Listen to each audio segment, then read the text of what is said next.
Muito bem, estamos de volta com o programa Em Pauta, conversando hoje sobre maternidade. Nesse mês das mães, não é verdade? É importante partilharmos sobre isso e aí já vai todo o nosso carinho, amor e afeto e, claro, por que não, as devidas bênçãos, não é? A você que é mamãe, a você que pretende ser mãe e, claro, a todas as pessoas que estão aí no contexto da maternidade. Isso é muito bonito e nós aqui estamos meditando sobre alguns desafios, algumas perspectivas nesse sentido. Claro, para ajudar nesse debate, aqui a nossa estante, não é? A estante sempre oferecendo para você que nos acompanha uma boa literatura. Já o fiz em outro programa, mas aqui repito, aqui da Françoise Gange, Jesus e as Mulheres. Muito interessante esse livro, Jesus e as Mulheres, aqui pela editora Voz, uma boa dica de leitura para você que está nos acompanhando, tá ok? Jesus e as mulheres que foram tão presentes na vida de Jesus. Claro também, este livro aqui do querido padre Ali Sanagioto, O Filho que Todos os Pais Desejariam Ter. O filho que todos os pais desejariam ter. Que filho é esse? Para você saber, você precisa ler o livro. Então está aqui pela editora Canção Nova, O Filho que Todos os Pais Desejariam Ter, do querido padre Ali Sanagioto. Um grande abraço para ele, ele que é padre do Sagrado Coração de Jesus. Também uma pequena novena aqui, bonito isso, não é? Uma pequena novena sobre Pelo Bebê que Vai Chegar, para o casal rezar junto, do padre Fernandino Mancílio. Está aqui, Pelo Bebê que Vai Chegar. E ainda, uma última dica para você, uma última dica aqui pela editora Canção Nova também, do Sandro Arquejada. Um grande abraço aí, o Sandro, que está trabalhando muito, ou seja, que tem escrito boas obras. Maria Humana Como Nós. Está aí para você, do Sandro Arquejada, Maria Humana Como Nós. Aqui uma boa dica para você, especialmente aí nas vésperas do Dia das Mães, quem sabe até podendo presentear uma mãe, uma amiga ou alguém nessa linha com esse material maravilhoso que você, para ter acesso a ele, basta acessar aí o endereço que aparece na sua tela, tanto Editora Voz quanto a Canção Nova, tá ok? E claro, lembrando que você pode sempre mandar um e-mail para a gente aqui no empauta@cançãonova.com, empauta@cançãonova.com, para receber, estamos prontos aqui para receber o seu e-mail, você manda um e-mail para a gente, sugerindo o tema, debatendo conosco, colocando também a sua opinião, tá certo? Daqui a pouquinho a gente fala do nosso blog. Ô Frei Antônio Moser, antes de irmos para as ruas e perguntarmos por que também uma questão que surge aí, estamos falando de mulheres, então a questão é muito ampliada, né? Outra coisa interessante, por que as mulheres andam adiando a maternidade em tempos de pós-maternidade, né? É uma questão interessante, daqui a pouquinho vamos perguntar às mães aí pelas ruas, né? Ou às mulheres aí pelas ruas. Antes, porém, nessa linha ainda da questão do sexo da criança, Frei Moser, isso também nos faz pensar no debate sobre a mudança de sexo e no significado que isso também tem aí no contexto do Dia das Mães. Por favor. Você me coloca no fogo, né? Porque são perguntas difíceis de serem respondidas. Em primeiro lugar, mudança de sexo, vamos começar por aí. Existem casos, são realmente raros, mas existem, nos quais o todo da pessoa não corresponde ao sexo biológico. Um caso típico, Roberta Close. Era totalmente feminina, mas os órgãos genitais eram masculinos. O que se fez? Uma adaptação. Gente, nós não podemos absolutamente questionar essa decisão, porque é uma adaptação à verdadeira personalidade. Muito bem. Outra coisa, eu estou cansado de ser homem, estou cansado de ser mulher, está muito difícil ser homem. Gente, isso é uma aberração, não tem outra palavra. Você querer trocar de sexo porque quer trocar de sexo. Inclusive assim, já bem jovenzinho, você pode decidir, não é, o sexo que você quer ter. Eu acho que nós devemos, aí gostei da sua colocação, voltar ao natural. Se é uma intervenção mais numa linha terapêutica, é uma coisa. Agora, não pode ser movido por um capricho. Outra coisa, você pergunta aí pela questão da maternidade postergada, né? Veja bem, Claro que houve uma mudança social muito grande nesses últimos, botamos aí 50, 60 anos, no sentido, por exemplo, que antes a mulher só ficava em casa, não trabalhava fora, a profissão era ser mãe, era ser dona do lar e tudo isso. Hoje não é mais assim, não é? E eu acho que tem ganhos, não tem dúvida. Antes havia maternidades prematuras, hoje também, com 10 anos, 11 anos, 12 anos, não é? Isso é cada vez mais espantosamente comum. Mas eu diria assim, dentro do nosso contexto, a gente tinha uma maternidade mais cedo, mas que estava dentro de um outro contexto, onde fisicamente a moça com seus 18 anos já era mulher mesmo, né? E sabia enfrentar os desafios. Aliás, na minha família tem uma porção de casos assim, né? De noras, etc, etc, que tiveram filhos muito cedo, outras um pouquinho mais tarde. O que eu queria dizer, mudou. Hoje, na realidade, quase ninguém mais pode não fazer uma faculdade, só na classe bem pobre não buscar um trabalho, e aí começam as implicações. Agora, tem algo que tudo tem seu limite. O que é tardio? Se você espera até 35 anos, é um risco que você está correndo e um risco que está colocando em termos de quem vai nascer. Né? Por quê? Porque os óvulos já estão mais do que, eu diria, passados. E se chama atenção hoje, assim, cada vez mais nessa direção. A atenção. Não é? Sobretudo 40 anos. Não, já não é mais idade. Mesmo o homem, mesma coisa. O espermatozoide também envelhece. Ah, não é? Envelhece. Muito bem. Então, a questão é, você não pode pré-determinar. Mas talvez 25 por aí não é nada de espantoso diante das mudanças sociais, das necessidades de constituir um lar, também no sentido de terminar os estudos, ou então de conseguir uma certa estabilidade, não é? Porque ter filho por ter filho também não adianta, né?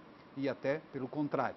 Então, eu apenas queria dizer, depende o que se entende por essa, vamos dizer assim, maternidade prematura. Ok, ou na linha postergada. que o senhor está falando, vamos então às ruas, porque foi isso que perguntamos, né? Por que as mulheres estão adiando um pouco mais a maternidade? Vamos acompanhar as respostas.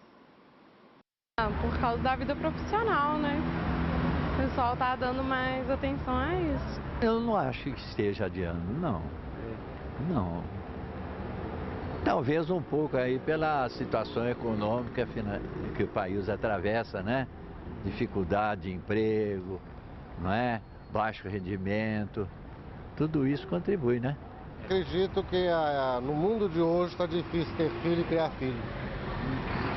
É muita violência, falta de escola, falta de governo.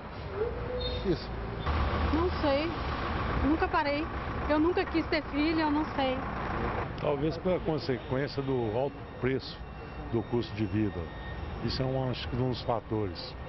Eu venho de uma família de 7 e eu falo com meus filhos que antigamente meus pais tinham filho para ajudar na despesa familiar. Hoje não, hoje os pais cuidam mais dos filhos em termos de educação, bem-estar. E assim, acho que isso aí custa caro hoje. Tecnologia que nós não tínhamos, nós brincávamos de bolinha de gude na rua, alguns brinquedos que não custavam nada. Hoje qualquer divertimento ele sai caro. Então acho que isso aí tem adiado muito. E a igualdade que a mulher está conquistando juntamente com os homens.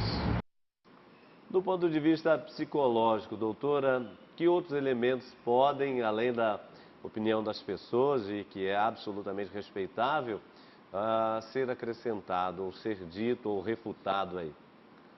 Olha, Padre Hamilton, eu acredito que nós estamos vivendo uma situação, as mulheres, né? Essa última fala aí, que é a questão profissional, né?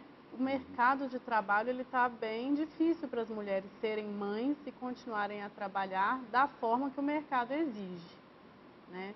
Não sei se as pessoas vão concordar comigo, mas eu acho que precisa urgente de uma adaptação no mercado de trabalho, né? Porque se a mulher ela consegue, né, ter uma vida pessoal prazerosa, tranquila, né, planejar um filho, ter esse filho, ter tempo para dedicar para ele, ela vai ser uma boa profissional, né? E para isso ela precisa de um pouco mais de tempo. que eu acho cruel é exigir que a mulher continue lá com a sua jornada de trabalho de 8, 9, 10 horas por dia, né? E essas crianças? Quem é que vai cuidar dessas crianças? Então, eu acho que esse, para mim, é o principal dilema das mulheres hoje, quando elas pensam em adiar os filhos. E que aí será que não entraria uma palavra que é eminentemente religiosa, mas tem uma implicação muito prática, que se chama sacrifício, ou seja, o econômico em detrimento da família, da saúde, do saudável, do acompanhamento dos períodos dos filhos, que não se repetem, obviamente, porque às vezes se sacrifica justamente a família por causa do trabalho, por causa do fator econômico. E aí o sacrifício, desde que o salário do marido, por exemplo, possa manter a família, etc. e tal, a mulher assumir esse espaço, esse lugar que é dela e que não a diminui em detrimento do marido por causa disso, mas porque se ela, por simplesmente ficar presa ao trabalho, essa época fica perdida completamente e é difícil depois de se recuperar. Será que essa dimensão do sacrifício não entraria um pouco aí? Eu acho que essa discussão ela é até bem profunda, assim, né? Eu não sei se a gente até consegue fazer ela assim na totalidade agora, mas realmente, você citou o nome de um livro ali que eu fiquei curiosa, até anotei aqui, O Filho que Todos os Pais Desejariam Ter. Era o menino Jesus. Eu inverto um pouco perguntando assim, e qual é o pai que todos os filhos gostariam de ter? A inversão é perfeita. Porque como que a gente consegue ser pai com essa exigência do mercado hoje? Como é que a gente consegue ser mãe? É um equilíbrio, é uma dança, é um jogo de cintura, né? Eu não sei qual que é a sua opinião. Não, eu acho que sempre deve brotar de um diálogo do casal, não é? Ver as possibilidades, não é? Se é conveniente agora ou esperar mais um pouco, aí nós não podemos entrar na intimidade do casal, não é? Que vai ponderar. Agora, lá no fundo você levantou uma questão, não é? Que normalmente não se levanta. Às vezes há uma certa competição da mulher em relação ao marido no tocante ao dinheiro.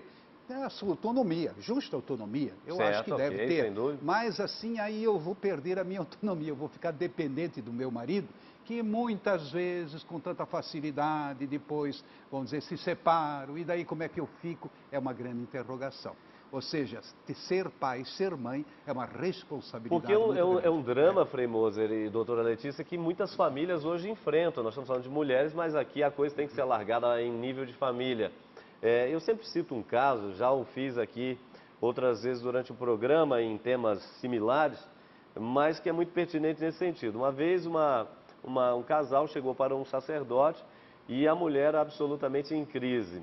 Ela de formação acadêmica, nível superior, o marido igualmente, todos os dois empregados, bem remunerados, mas ela dizia ao sacerdote, olha, eu estou em crise. Ele dizia, mas por que, minha filha?